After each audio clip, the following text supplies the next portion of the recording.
Bon, je voudrais discuter avec vous aujourd'hui une caractéristique étonnante de cette démocratie consultative, de cette démocratie socialiste, de cette démocratie à la chinoise. C'est la question du multipartisme au cœur d'un modèle politique qui repose sur la direction unique du Parti communisme. Donc, comment, si vous voulez, intégrer, associer, rendre compatibles ces deux concepts, direction unique du Parti communisme et multipartisme. Bon, on voit bien le problème, on voit la difficulté, on voit mal comment un système multipartite peut coexister avec la direction d'un parti unique. Et on pourrait en conclure que ce multipartisme, c'est ce que font la plupart des commentateurs occidentaux, qui concluent que ce multipartisme est un multipartisme de façade, qui n'est qu'un effet d'annonce, dépourvu de sens, qu'il est simplement destiné à maquiller la réalité d'un monopole de pouvoir et des moyens d'intimidation par lesquels il se maintient. Dès lors, pour qui comprend la démocratie en termes d'équilibre de pouvoir, la démocratie chinoise n'est plus qu'une supercherie qui se maintient en inspirant la crainte au moyen de mesures répressives, d'une mascarade, d'un jeu de multipartisme, enfin qui ne trompe personne. Cette objection procède d'une logique forte, d'une longue histoire héritée de Montesquieu, on reviendra sur les origines de cette histoire, dont on peut retrouver l'équivalent en Chine socialiste. Mao n'a-t-il pas opposé le pouvoir du peuple à celui du parti lors de la révolution culturelle, et d'une certaine manière, la lutte anticorruption n'est-elle pas, chez Xi Jinping, une internalisation des rapports de contre-pouvoir au sein même du parti? Donc, il ne faudrait peut-être pas évacuer Montesquieu trop vite, mais il faudra revenir sur ce point. Néanmoins, une autre définition et une autre pratique de la politique peut coexister avec cette approche agonistique de la politique et suppose la possibilité de dépasser l'impératif technique d'un mécanisme de contre-pouvoir servant à réguler les rapports de force et son corollaire de la tyrannie comprise comme une faillite de ce mécanisme. Et cette conception autre, qui pourrait malgré cette objection, rendre compte de façon non contradictoire de la logique des concepts de multipartisme et de parti unique, repose sur l'articulation dialectique des aspirations différentes dans l'unité d'un projet commun qui les dépasse.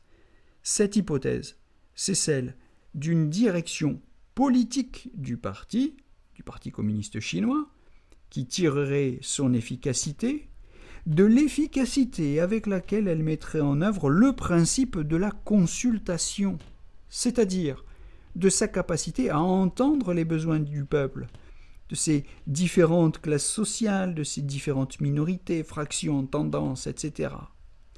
Au regard de la capacité objective ou factuelle du régime chinois à durer, cette dernière hypothèse me semble avoir un pouvoir explicatif supérieur. Parce que je ne vois pas comment rendre raison d'une tyrannie qui puisse se maintenir aussi longtemps, comme je l'ai déjà dit.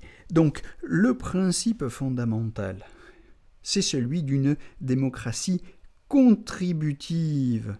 Je cite, par la coexistence à long terme, contrôle réciproque, entente parfaite et partage des honneurs et des déshonneurs entre le PCC et les 8 partis démocratiques qui forment le Front unique, les groupements populaires et les représentants d'ethnies minoritaires ou les personnalités sans parti, dans le cadre donc de ce Front uni patriotique.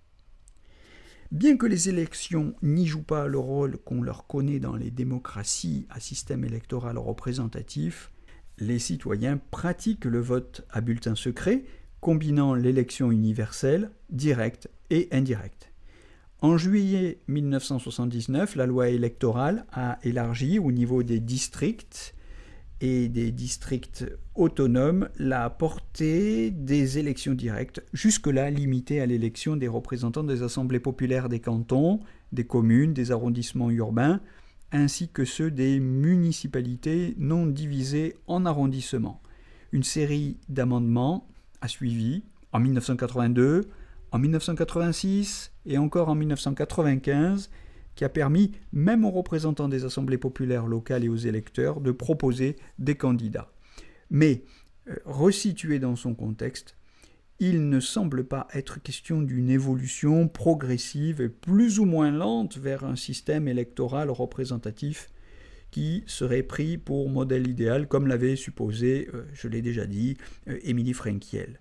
Il s'agit plutôt, à mon avis, d'un système électoral à caractéristiques proprement chinoises qui s'intègre dans le système général de la consultation selon un processus qui part de la conférence consultative politique du peuple chinois et se traduit en décision par l'APN, l'Assemblée populaire nationale, et est mise en œuvre par l'État et se valide in fine par le vote n'étant qu'un vote de sanction. Le vote sert à valider a posteriori, comme je l'ai déjà dit, la légitimité des propositions portées par le parti à partir du mécanisme politique de la consultation.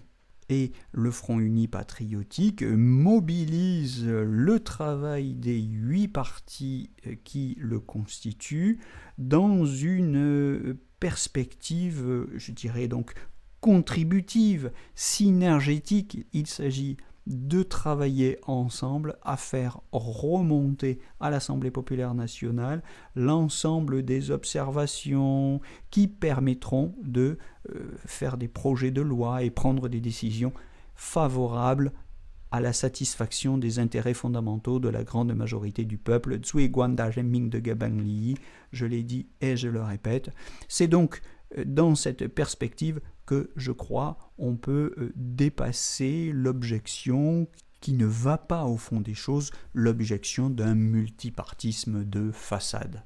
Certes, les partis qui forment le Front uni patriotique ne sont pas destinés à exercer le pouvoir, mais leur rôle n'est pas non plus réduit à rien. Ce ne sont pas des partis de gouvernement, comme nous dirions en France, ils ne sont pas destinés à exercer le pouvoir, mais leur fonction n'est pas non plus simplement cosmétique.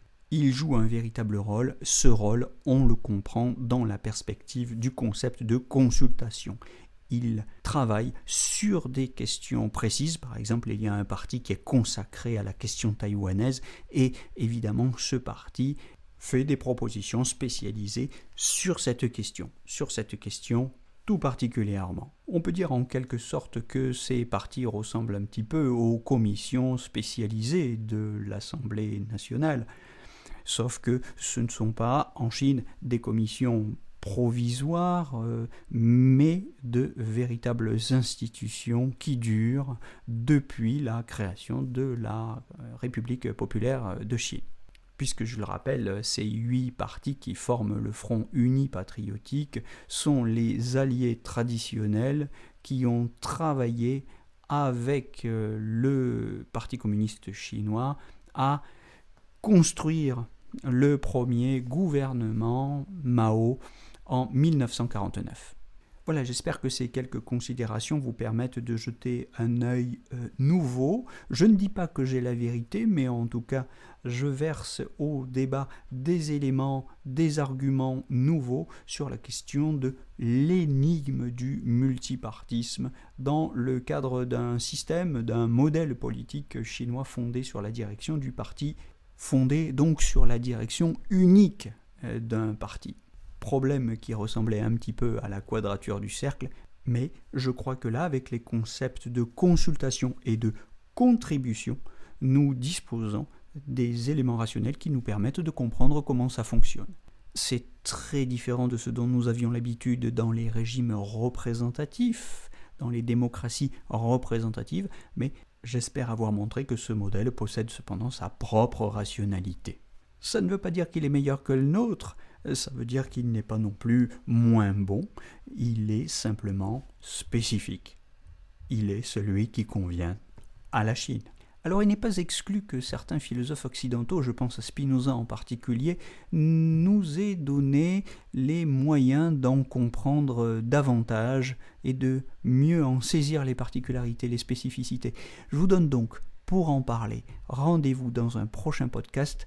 Retour sur la démocratie absolue chez Spinoza pour essayer de comprendre si nous n'aurions pas chez Spinoza, dans son concept de démocratie absolue, quelque chose comme la préfiguration de ce modèle chinois, qui bouscule tellement notre conception de la démocratie représentative fondée sur la compétition électorale et la rivalité des partis. Je vous donne rendez-vous pour en parler donc avec Spinoza dans un prochain podcast et je vous souhaite en attendant une belle journée à tous.